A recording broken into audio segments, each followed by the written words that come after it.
قرآن کریم کا یہ سب سے چھوٹا سورہ ہے اور ظاہری طور پر الفاظ کے اعتبار سے، اختصار کے اعتبار سے صرف 3 آیتیں اس میں موجود ہیں، لیکن قرآن کریم میں جہاں تعداد کے اعتبار سے 114 سورہ میں سورہ بقرہ ایک ہے، وہیں پر یہ بھی اپنے آپ میں ایک مکمل سورہ ہے۔ مختصر ہونے کے ساتھ ساتھ معانی اور معارف کا سمندر اپنے اندر سموئے ہوئے ہے۔ اللہ ارشاد فرما رہا ہے انا اعطیناک الکوثر، اے میرے حبیب ہم نے تمہیں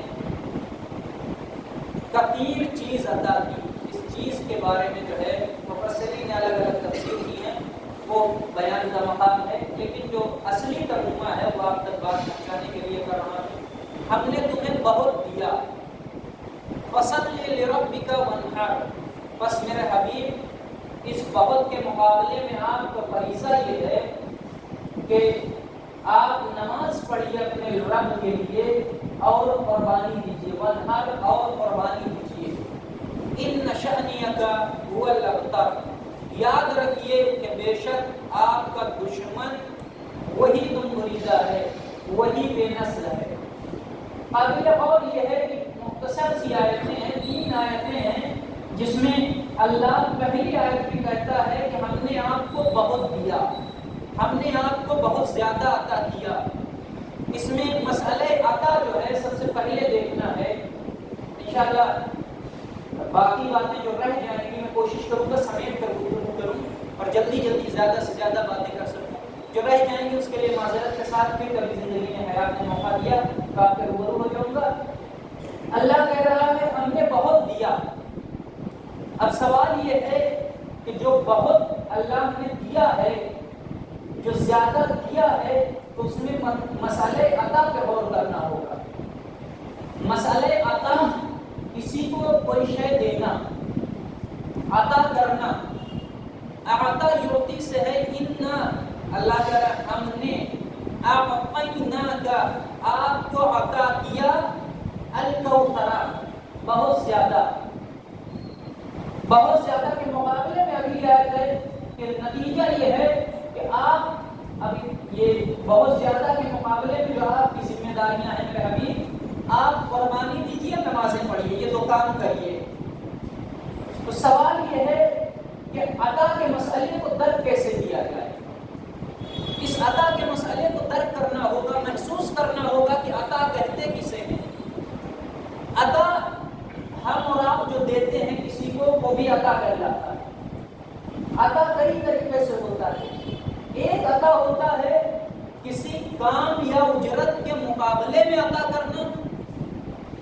ہم نے کسی کو عطا کیا، دکان ہے ہماری، بقالہ ہے ہمارا، ہم نے اس سے پیسے لیے اور اس کو سامان عطا کر دیا، اسے بھی عطا کہا جائے گا۔ لیکن یہ مال کے عوض یہ شے ہم عطا کر رہے ہیں، یہ عطا الگ ہے۔ ایک فقیر آیا، تقل بات کیا، اللہ کے نام پہ کچھ دے دیجئے، ہم نے اس سے دے دیا، اس سے کچھ لیتے ہیں؟ نہیں، اس سے نہیں لے رہے ہیں، اس سے بھی عطا کہتے ہیں۔ ایک بار ہم نے لیا پھر دیا، ایک بار بغیر لیے دیا، عطا دونوں ہیں، توجہ کیجیے، عطا دونوں ہیں۔ ایک شے کے مقابلے میں عطا ہے، ایک عطا بلا عوض ہے، توجہ کیجیے۔ ایک عطا عوض کے مقابلے میں ہے، ایک عطا بغیر عوض کے ہے۔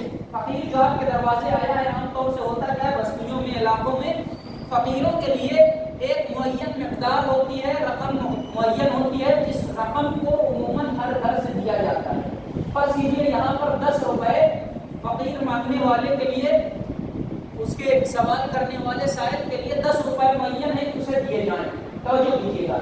تو یہ سائل آیا، اس در سے اس نے مانگا، اسے 10 روپے دیے گئے۔ دوسرے دروازے پہ پہنچا، وہاں پہ بھی 10 روپے دیے گئے۔ تیسرے دروازے پہ پہنچا، وہاں پہ بھی 10 روپے دیے گئے۔ چوتھے دروازے پہ میں کھڑا تھا، اس نے آ کے سوال کیا کہ بلا خدا کے نام پہ کچھ عطا کیجیے۔ میں نے 10 کا نوٹ اٹھایا، اسے دے دیا، پلٹ کے میں نے کہا دیکھا ہم نے بہت عطا کیا۔ اب یہ سائل جواب دے گا فطری طور پر، جس کے اندر سے نکل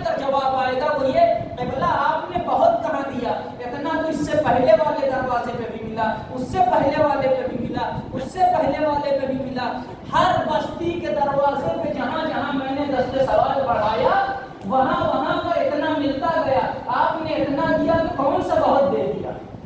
اس کا مطلب آپ نے محسوس کیا بہت دینے کے لیے، لفظ بہت کے استعمال کے لیے سائل کی حقیقت اور سائل کے وجود پر نظر رکھنی ضروری ہے نہیں؟ یہیں پر آپ فرض کیجئے یہ دو مثالیں ہیں جو آپ کو مثال دے کر اس آیت کو سمجھانے کی کوشش کر رہا ہوں۔ بزرگوں سے میرا خطاب نہیں ہے، بچوں کے لیے میرا ہے، نوجوان ہمسین اور کمسین جو ہیں ان کے لیے خطاب ہے۔ اب محسوس کیجئے اس بات کو کہ سوال جو کر رہا ہے اس کی حیثیت کیا تھی؟ 10 روپے کی، یہاں سے بھی 10 ملے، وہاں سے بھی 10 ملے، وہاں سے بھی 10 ملے، وہاں سے بھی 10 ملے۔ اب جو 10 دے رہا ہے اس دروازے پہ وہ یہ کہنے کا حق نہیں رکھتا کہ میں نے زیادہ دیا۔ کیوں؟ اس لیے کہ اس کی حیثیت 10 کی تھی۔ آپ نے 10 دیا تو برابر تو دیا ہے، بہت نہیں دیا۔ کاش میری بات کو جائے، آپ نے برابر تو دیا ہے، بہت نہیں دیا ہے، لیکن یہی اس 10 مانگنے والے کو آپ ایک بار 5,000 روپے اس دروازے پہ دیجئے، جیسے ہی پہنچے قبلہ اللہ کے نام پہ عطا کیجئے، آپ 5,000 روپے اسے اٹھائیے، 10,000 اٹھائیے اور دے دیجئے۔ اب آپ کو حق بنتا ہے کہ کہیے ہم نے بہت دیا، اور جو ہے نا اب حق بنتا ہے بہت دیا۔ کیوں؟ اس لیے کہ سائل کی اوقات 10 کی تھی، آپ نے کئی گنا زیادہ دے دیا ہے۔ توجہ کریں، محسوس کریے گا آیت کی نزاکتوں کو اور عالم ہوگا آپ کے وجد کا۔ دیکھیے گا کیا ہے، اس کی حیثیت بھی 10 کی، آپ نے اسے زیادہ دیا ہے، اس کی حیثیت سے اس کے وقار سے زیادہ دے دیا ہے۔ اب آپ کہہ سکتے ہیں کہ ہم نے بہت دیا۔ یہی الٹی مثال دیکھیے، ایک معزز بستی کی ہستی، ایک صاحب شرف، فرض کیجیے امام جمعہ آپ کے راجولہ کے، کہیں پر پہنچے کسی گھر میں اور دسترخوان لگایا جائے ان کے سامنے، 4-5-10 طرح کی چیزیں رکھی جائیں اور کھلانے کے بعد کہیں قبلہ ہم نے بہت کھلایا، امام جمعہ ہے وہ۔ یا اور اونچی مثال لیجیے، کوئی مرجع تقلید آپ کے گھر دعوت کیا جائے، آپ 5 طرح کی مثال کے طور پہ 10 طرح کی غذا رکھیں، میں اپنے لیے کر رہا ہوں، میں 10 طرح کی غذا رکھوں گا اور اس کے بعد جب یہ اٹھ کے جانے لگے گا تو ہاتھ جڑ جائیں گے۔ قبلہ آپ کے شایان شان نہیں تھا، بھلے ہی میں نے اپنی حیثیت سے کہیں بڑھ کر رکھا ہو، اور کر رہے ہیں، اور ہر آنے والے معزز اگر ہوتے ہیں تو ان کے لیے مہمان نوازی کا ہمارے گھروں میں جو طریقہ ہے بڑھ کر رکھا جاتا ہے، لیکن اس کے باوجود جب وہ پلٹ کر جانے لگا تو اب سوال کیا ہے؟ قبلہ معذرت کے ساتھ، بہت معذرت، مرجع تقلید ہے، اس کی حیثیت اتنی نہیں ہے۔ اب وہ یہ نہیں کہہ سکتا ہے کہ سرکار آپ کو ہم نے بہت کھلا دیا، آپ کے سامنے ہم نے بہت رکھ دیا۔ اگر کوئی کہے گا نا پلٹ کے جواب آئے گا، کبھی آؤ ہمارے یہاں، دیکھنا ہمارے یہاں کا دسترخوان کیسا ہوتا ہے، کتنے گدا و ملنگ آتے ہیں ہمارے دسترخوان پہ۔ ہم اس سے یہ تو کہہ سکتے ہیں کہ آپ کے شایان شان نہیں ہوا، لیکن یہ حق نہیں ہے کہ اس مرجع سے کہیں آپ کو بہت دیا، جبکہ اس فقیر کو 10,000 دینے کے بعد یہ کہہ سکتے ہیں کہ بہت دیا۔ آپ محسوس کر لیا آپ نے دونوں مثالوں کو۔ اب اس مثالوں کے نتیجے کو لیجئے، فقیر کی حیثیت 10 روپے کی تھی، آپ نے 10,000 عطا کر دیا، تو اب عطا میں آپ کہہ سکتے ہیں کہ بہت دیا۔ مرجع کی حیثیت ان 10 خانوں کے برابر نہیں تھی، لہذا آپ ہاتھ جوڑ لیتے ہیں کہ قبلہ آپ کے شایان شان نہیں ہو سکا۔ اب آپ آئیے آیت کی طرف، قرآن کہہ رہا ہے اللہ کہنے والا، رسول سننے والا، دینے والا وہ، لینے والا رسول، عطا کرنے والا باری حق، لینے والا اللہ کا رسول۔ کیا کچھ ہے جو رسول کے پاس نہیں ہے؟ کون سی چیز ہے جو رسول کے پاس نہیں ہے؟ زمین رسول کی، آسمان رسول کا، سیارے رسول کے، افلاک رسول کے، اشجار رسول کے، جو کچھ بھی دنیا میں خلق ہوا رسول کے صدقے میں ہے۔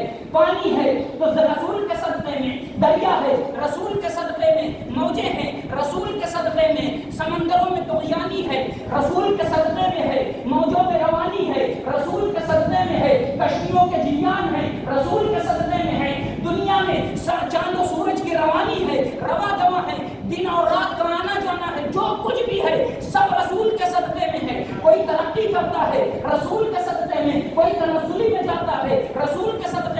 کوئی آلہ بنتا ہے رسول کے صدقے میں، کوئی عرفہ بنتا ہے رسول کے صدقے میں، دنیا میں غرض جو کچھ بھی ہے سب رسول کا۔ کون سی چیز ہے جو رسول کے پاس نہیں ہے؟ زمین پہ اختیار رسول، آسمان پہ اختیار رسول، انسانوں پہ اختیار رسول، ملائک پہ اختیار رسول، اجنہ پہ ملائک اختیار رسول، ملائک پہ فرشتوں پہ سب پہ اختیار رسول۔ اس کے بعد اب اللہ کہہ رہا ہے اے میرے حبیب اب تک جو تمہارے پاس تھا وہ کم ہے، اب جو دے رہا ہوں وہ زیادہ ہے۔ کاش میری بات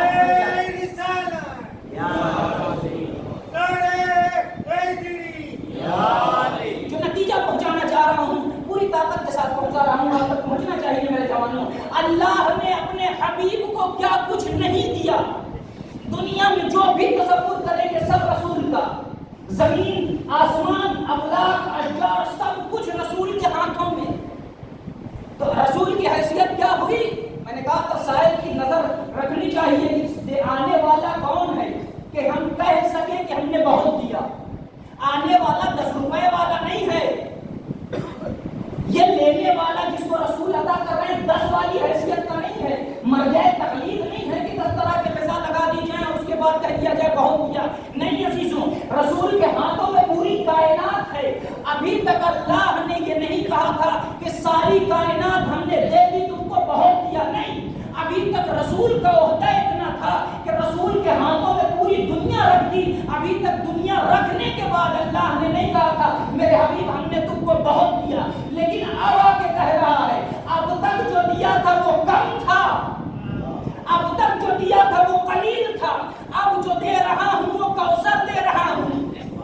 اب آپ حضرت سیدہ کو پہچانیے، اب تک دنیا میں ہر شے رسول کی تھی لیکن فاطمہ نہیں ملی تھی۔ جب فاطمہ ملی تو اللہ کہہ رہا ہے دنیا ایک طرف، وجود فاطمہ ایک طرف، اور فاطمہ کے مقابلے دنیا کی حیثیت ہی نہیں ہے۔ جیسے سائل کو 10 روپے دینا ویسے دنیا ہے 10,000 کے برابر فاطمہ ہے۔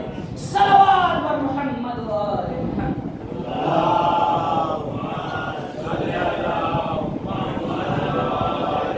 اب تک جو کچھ ملا تھا وہ کم تھا، اب جو دے رہا ہوں وہ کثیر دے رہا ہوں۔ اور دیکھیں قرآن نے جو کثیر کے لفظ استعمال کیے 2 طرح سے۔ ہمارے یہاں کثرت صرف کثرت کہہ دیا جاتا ہے، زیادتی کسی چیز کی زیادتی کہہ دی گئی بات تمام ہو گئی۔ زیادتی کی نسبت جو ہوتی ہے وہ طے کرے کہ یہ زیادتی اچھی ہے یا بری ہے۔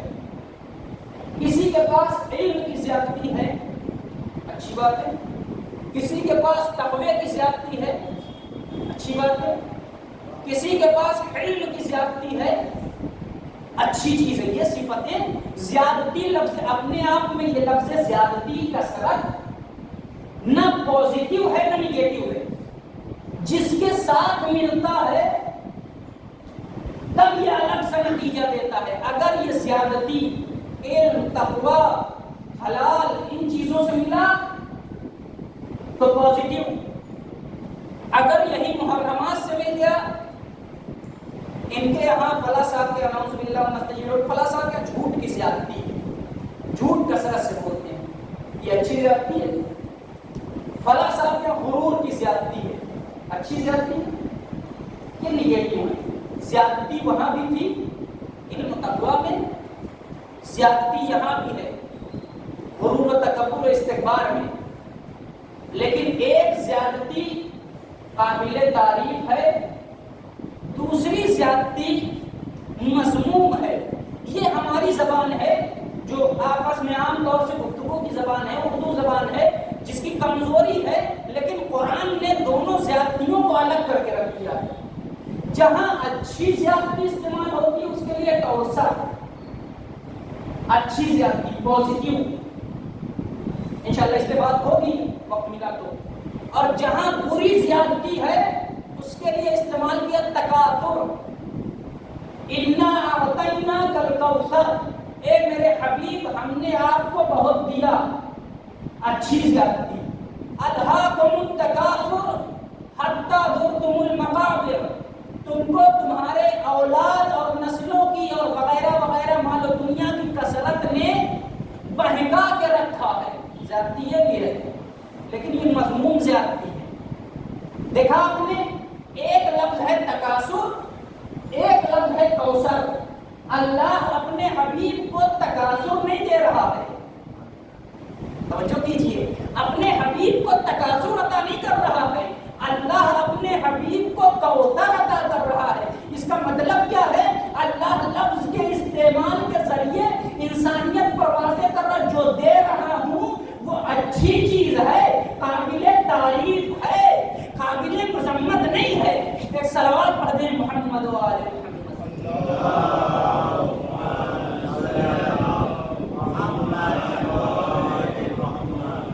اب یہ اور بات یہ ہے کہ اللہ نے ہم نے اے میرے حبیب آپ کو دیا، لینے والے رسول اللہ، رسول اللہ سب کچھ رکھتے ہیں، کوئی سائل عام سائل نہیں ہے کہ 10 روپے کی حیثیت والا، دینے والا اللہ، وہ اپنے اعتبار سے دے گا۔ ہم دیں گے کتنا دیں گے؟ ہم اپنی حیثیت کے اعتبار سے، فرض کیجیے میرے پاس 100 روپے ہے تو میں 101 کسی کو دے سکتا ہوں؟ نہیں دے سکتا۔ یہ اس کو زبان عربی میں کہتے ہیں محال لفظ، محال۔ یہ لفظ عربی محال جو ہے بڑا سلیس لفظ ہے، یعنی ناممکن ہے۔ دے اتنا ہی سکا جا سکتا ہے جتنا امکان میں ہو، تو ہمارے پاس جتنا ہوگا اتنا دے سکیں گے، اس سے زیادہ تو نہیں دے سکیں گے۔ 101 نہیں دے سکتے، ہاں ہو سکتا ہے 1 سے 99 تک بھی دے دیں، 100 کے 100 دے دیں، لیکن 101 نہیں دے سکتے۔ کیوں نہیں دے سکتے؟ اس لیے کہ 100 تک ہماری حد ہے، ہم اپنی حد میں محدود ہیں۔ توجہ کریں، ہم اپنی حد میں محدود ہیں، ہم اپنی حد اور سرحد کے پائبند ہیں، لیکن خدا کسی حد میں نہیں آتا، کسی سرحدوں میں بندشوں میں قید نہیں ہوتا۔ اب وہ لامحدود اپنے حبیب کو دے رہا ہے بہت۔ اب اندازہ لگائیے کہ وہ لامحدود ذات اپنے حبیب کو، جس کے پاس سب کچھ ہے، اسے دے رہا ہے، تو اب جو ذات دی جا رہی ہوگی اس کی حیثیت کتنی ہوگی؟ صلوات پڑھ دیں محمد و آل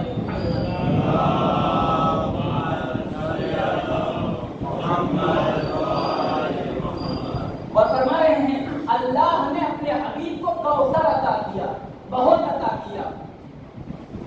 نتیجہ یہ جو سورہ نازل ہوا ہے، اس کے بارے میں بہت سارے اقوال لوگوں نے ذکر کیے ہیں، الگ الگ تفسیریں ہیں، اور الگ الگ لوگوں نے اس خیر کی نسبت الگ الگ چیزوں سے دی۔ انشاءاللہ اس کی تفسیر جو ہے اس پہ روک کر بات کرنے لائق ہے۔ کسی نے کہا کوثر سے مراد خیر کثیر، ٹھیک ہے۔ کسی نے کہا کوثر سے مراد نہر کوثر عطا کی۔ کسی نے کہا کوثر سے مراد اللہ نے رسول اسلام کو شفاعت کثیر عطا کیا ہے، جتنی چاہیں اپنے آپ پہ شفاعت کر لیں، پر در اہل بیت تک ان کی نگاہیں نہیں پہنچتی، اہل بیت کے گھرانے تک نگاہیں نہیں پہنچتی۔ یہاں 9-10 معنی ذکر کیے گئے ہیں اس کے، جس میں ایک معنی یہ ذکر کیا گیا ہے کوثر سے مراد نسل کثیر۔ اس نسل کثیر پہ بات کر کے بات تمام کر رہا ہوں۔ نسل کثیر اور اس کا جو پس منظر ہے، جس پس منظر میں یہ سورہ نازل ہوا ہے، ایک شخص ہے ملعون جس کا نام ہے عاص بن وائل، نام یاد رکھیے گا۔ یہ ملعون شخص بڑا لعنتی قسم کا انسان، رسول اسلام کے اس زمانے میں جب مکے کی زندگی رسول اسلام بسر کر رہے ہیں اور آپ نے اعلان رسالت کر دیا ہے، اللہ نے آپ کو بیٹے نوازے، 4 عدد بیٹے دیے اللہ نے، 4 عدد بیٹے اس زمانے میں مکے کے مکے کے حدوں میں جو 4 بیٹے ہوئے رسول کے، ان میں رسول اللہ کے ہر بیٹے کی وفات ہو گئی، کوئی کچھ دن رہتے، کوئی 2-4-6 دن، کوئی سال بھر، زیادہ نہیں جیا کوئی بھی بچہ۔ تو جب وفات ہو گئی، آخری بیٹا تھا عبداللہ، اس کو دفن کر کے رسول اسلام قبرستان سے جنت اللہ سے واپس آئے۔ اب آپ سوچئے، باپ ہیں، بہرحال باپ ہیں، رسول ہیں، لیکن باپ ہیں، 3 بیٹے پہلے دفن کیے ہیں، چوتھا بیٹا آپ دفن کر کے آ رہے ہیں، اور جب دفن کر کے آ رہے ہیں تو یہ ملعون عاص بن وائل سامنے سے چلا آ رہا ہے، اور اس نے آتے ہوئے دیکھا باپ کا دل یوں ہی ٹوٹا ہوا ہے۔ ظاہر ہے کہ یہ ہر آدمی محسوس نہیں کر سکتا ہے، وہی درک کر سکتا ہے جس نے یہ مرحلہ طے کیا۔ خدا کسی کو یہ منزل نہ دکھائے کہ جوان یا بچہ کبھی بھی باپ کے نظروں کے سامنے رک سکتا ہے۔ اللہ ہر آدمی کو اس مصیبت سے محفوظ فرمائے۔ عزیزوں، ہوا کیا؟ رسول اسلام ادھر دفن کر کے چلے آ رہے ہیں، یہ ادھر سے آیا اور اس نے آنے کے بعد ہنسنا شروع کیا۔ دیکھا چوتھا آیا تھا وہ بھی چلا گیا، ختم ہو گیا۔ اب کون تمہارے کام کو یہ پروگرام کو آگے بڑھائے گا؟ اب کون اسلام کو آگے لے کے جائے گا؟ نسل میں تو کوئی ہے ہی نہیں، اولاد میں تو کوئی بچا ہی نہیں، نسل تو رہی نہیں گئی۔ جب نسل نہیں ہے، اولاد میں کوئی نہیں ہے، تو آپ کا پروگرام 70 80 100 برس کے بعد ختم ہو جانا ہے۔ آپ کا یہ جو لا الہ الا اللہ کہلوانے کا دعویٰ ہے، اپنے رسالت کا اعلان ہے، یہ ختم ہو کے رہ جائے گا۔ دیکھو چلے آ رہے ہیں، 4 بیٹے ملے تھے، 4 کے 4 ختم ہو گئے، آخری بھی ختم ہو گیا، اور ہنستے ہوئے رسول پہ تانا کہتا ہے ابتر چلا آ رہا ہے، ابتر چلا آ رہا ہے۔ اللہ کا حبیب جو پہلے سے دل شکستہ تھا، اس نے پروردگار کی طرف اپنے دل کو موڑا۔ اللہ نے آواز دی، میرے حبیب گھبراؤ نہیں، انا اعطیناک الکوثر۔ یہ ابتر کہنے والا عاص بن وائل خاموش ہو جائے گا۔ میں اللہ تم سے وعدہ کرتا ہوں کہ میں تمہیں خیر کثیر عطا کروں گا، میں تمہیں نسل کثیر عطا کروں گا، اور اتنی کثیر عطا کروں گا رہتی دنیا تک۔ دنیا تو فنا ہو سکتی ہے، نسل محمد ختم نہیں ہو سکتی۔ ایک صلوات پڑھ دیں محمد والے۔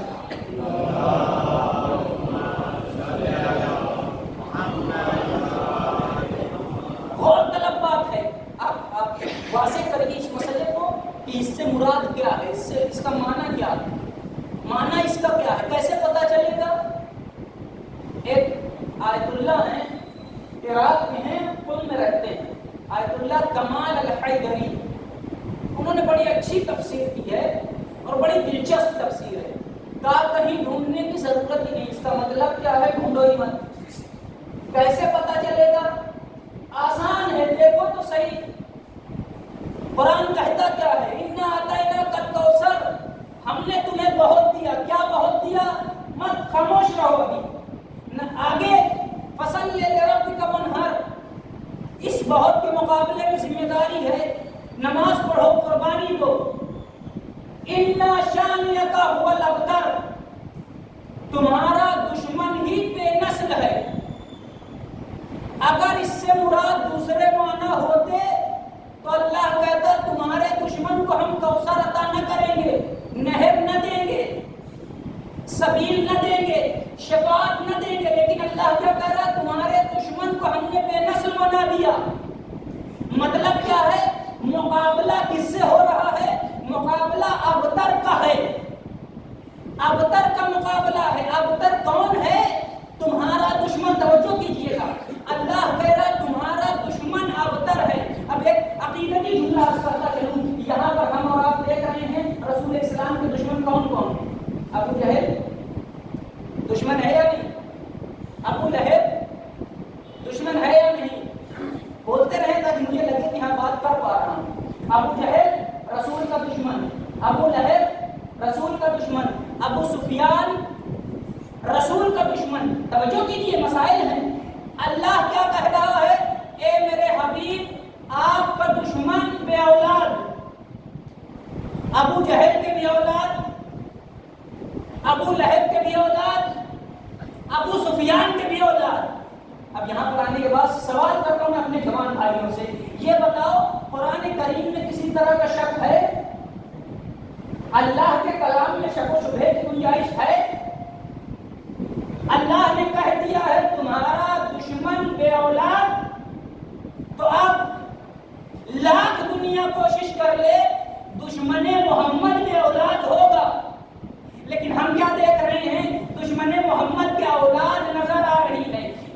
قرآن کہہ رہا ہے دشمن محمد لا اولاد، رسول اسلام کا دشمن جتنا بھی ہوگا لا اولاد ہوگا، رہتی دنیا تک جو جو ہو دشمن محمد لا اولاد ہوگا، دو مریدہ ہوگا، بے نسلہ ہوگا۔ لیکن ادھر ہم کیا دیکھتے ہیں، جو صدر اسلام کے دشمن ہیں ان کے بھی اولاد نظر آ رہی ہے۔ یا اللہ تو ہی سمجھا دے، تو کہہ رہا ہے محمد کا دشمن بے اولاد ہوگا، لیکن ہم دیکھ رہے ہیں محمد کا دشمن اولاد والا ہے۔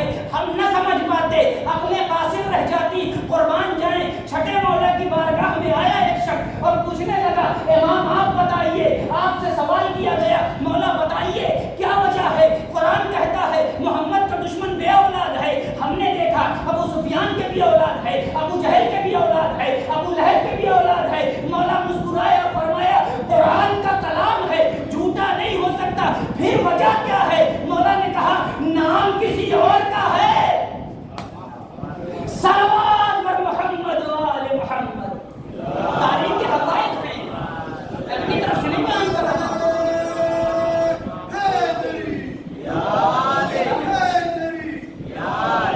یہ میں اپنی طرف سے نہیں کہہ سکتا تھا، میری جرأت نہیں تھی، زبان گم ہو جائے، لیکن کیا کیا جائے، صادق آل محمد نے مسئلے کو حل کیا۔ تم دیکھ رہے ہو، یہی تو وجہ ہے جس وقت حضرت کی پیدائش ہوئی 4 گھر سے لاٹھیاں نکل آئیں۔ صلوات بر محمد و آل محمد۔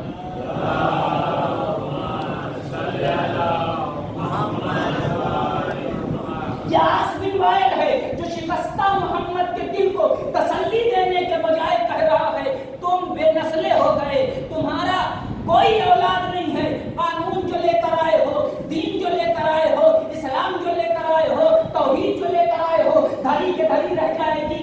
ایک جملہ اس بات سے سمجھ میں آتا ہے، بس ختم کر رہا ہوں میں بات، آپ کی عقیدتوں کو سلام۔ ایک بات سمجھ میں آتی ہے، دشمن تھا،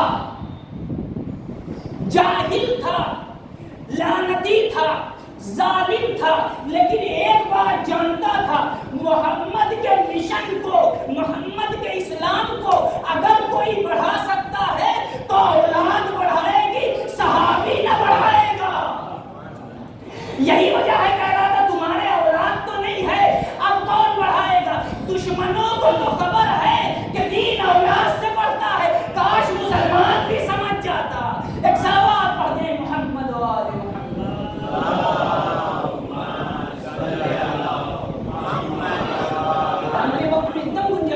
بس عزیزوں، دشمنوں کو بھی خبر ہے، دشمن ہے ایک طرف سے، آپ دیکھیے زاویے سے اس واقعے کو، اور واقعہ نہیں ہے، شان نزول ہے، اسے دیکھیے اس زاویے سے، دشمن ہے لیکن جانتا ہے محمد کے مشن کو اگر کوئی بڑھائے گا تو اولاد محمد۔ یہی وجہ ہے کہ رسول السلام نے کہا انی تارک فیکم الثقلین، کتاب اللہ و عترتی، میں اللہ کی کتاب چھوڑ رہا ہوں، اپنی اہل بیت چھوڑ رہا ہوں، اس لیے کہ اگر ذمہ داری صحابہ پر دے دی ہوتی تو صحابہ 100 سال کے بعد، رسول 63 برس کی زندگی کے بعد پردہ پوش ہوئے، صحابی بننا بند، جتنے بن چکے تھے 100 200 500 1000 100 برس جیتے، کیا ہوتا؟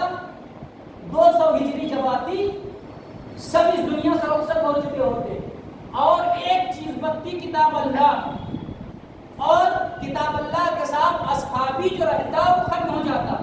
اب انسان ہدایت لیتا تو کس سے؟ صرف کتاب اللہ، اصحابی ختم ہو چکے ہیں، اصحابی کے پاس جانے کا امکان نہیں ہے۔ رسول اسلام نے عجیب و غریب مرحلے پہ لے جا کے انسانیت کو دوسرے رخ کی طرف موڑا، کہا نہیں کتاب اللہ ہے وہ عترتی، میں اپنے اہل بیت کو چھوڑ کے جاؤں گا، اپنے اہل بیت کو چھوڑ کے جاؤں گا۔ توجہ کیجیے، اہل بیت کو اس لیے چھوڑا، صحابیت تو ختم ہو جائے گی لیکن اہل بیت تب تک رہیں گے جب تک قیامت نہ آ جائے۔ ایک صلوات پڑھیں عظمت محمد و آل محمد۔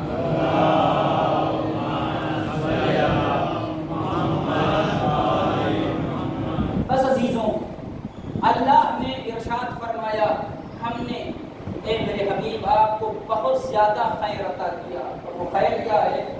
علماء تشیع نے لکھا ہے کہ وہ خیر فاطمہ شہزادی کونین صدیقۃ الکبریٰ فاطمہ بنت رسول اللہ، ان کو عطا کیا۔ اس کے مقابلے میں ذمہ داری یہ بنتی ہے کہ آپ نمازیں پڑھیے، قربانیاں دیجیے، دی رسول اسلام نے قربانیاں، اور ایسی ویسی قربانیاں نہیں دی بلکہ انہیں فطرت اطہار کی قربانی دی۔ رسول کا آخری وقت ہے، رسول عالم سکرات میں ہے، دار فانی کو کوچ کر رہے ہیں، دار فانی کو چھوڑ رہے ہیں، جان سے کوچ کر کے دار بقا کی طرف جا رہے ہیں۔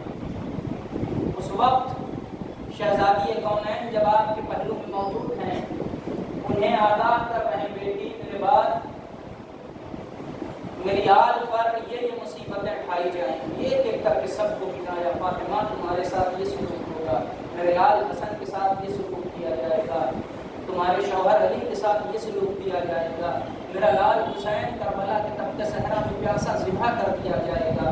جناب سیدہ یہ سارے مصیبت، سارے مسائل کو سن کر کے آہ و گریہ کر رہی تھی۔ اسی اثنا میں رسول اسلام نے دیکھا کہ آخری عالم میں میری بیٹی رو رہی ہے، فرمایا فاطمہ کیا تم نہیں چاہو گی میں تمہیں خوشخبری دوں؟ بابا ایسی مصیبت کے عالم میں خوشخبری کا کیا تصور ہو سکتا ہے؟ آپ اللہ کے رسول نے فرمائیے کیا خوشخبری ہے؟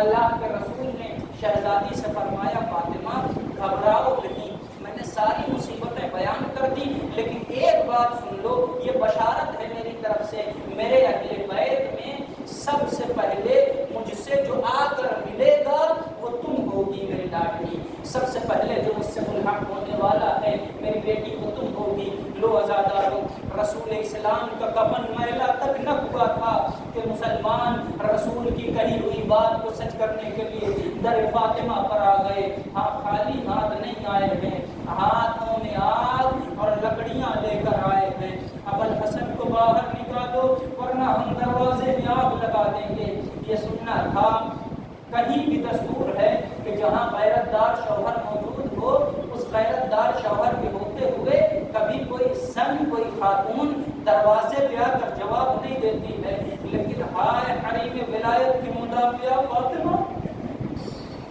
جزاکم ربکم خیر الجزاء، آپ آمادہ کریا ہو گئے۔ تو تین جملے سن لیجئے، آپ کی ماں فاطمہ زہرا سلام اللہ علیہا کی مصیبتیں ہیں، درد فرمائیے گا عزاداروں، لوگ سوگواروں۔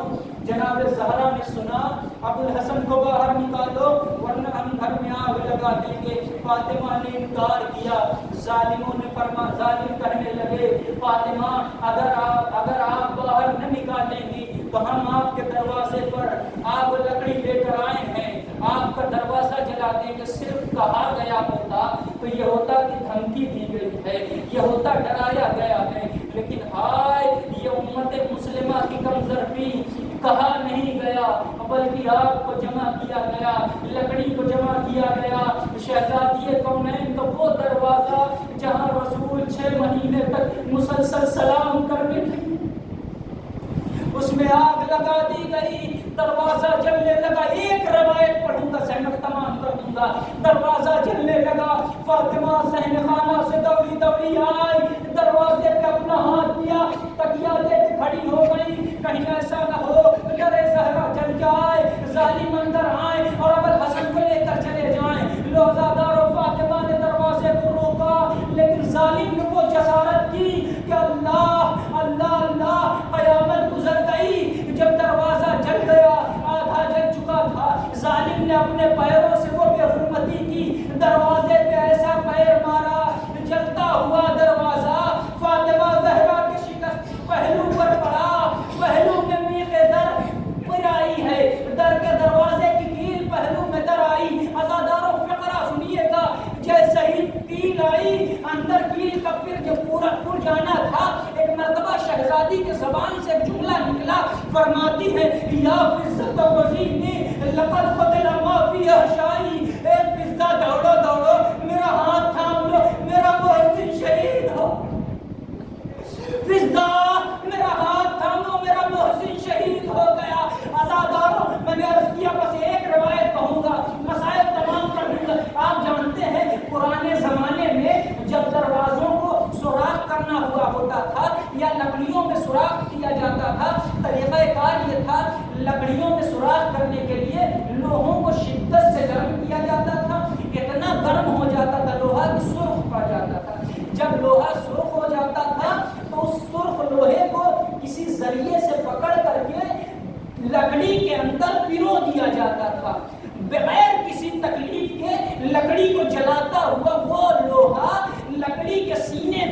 جگہ بناتا ہوا اندر اتر جاتا تھا۔ عزاداروں اس منزل کو درک کر لیا، اب سنو محسوس کرو، دروازہ جل چکا تھا، کیلیں سرخ ہو گئی تھی، کیلیں سرخ ہو چکی تھی، جلتا ہوا دروازہ شکستہ پہلو پہ آ کے گرا، پہلو میں کیل پرو گئی، ایسی کیل درائی کہ اب آواز نکل گئی ہے فضا میرا ہاتھ تھام لو، محسن شہید ہو گیا۔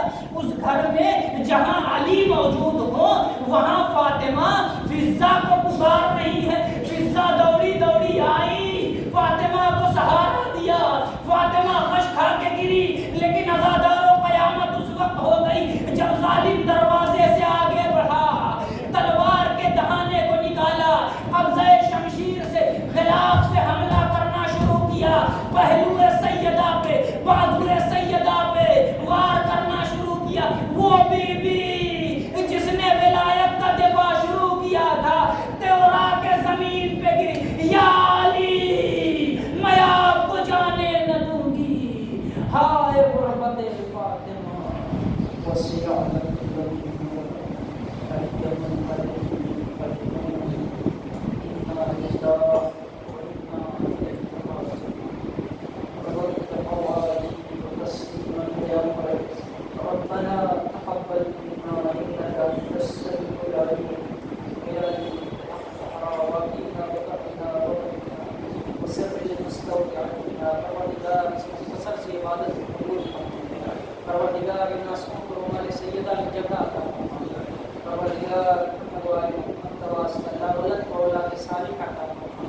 بے روزگار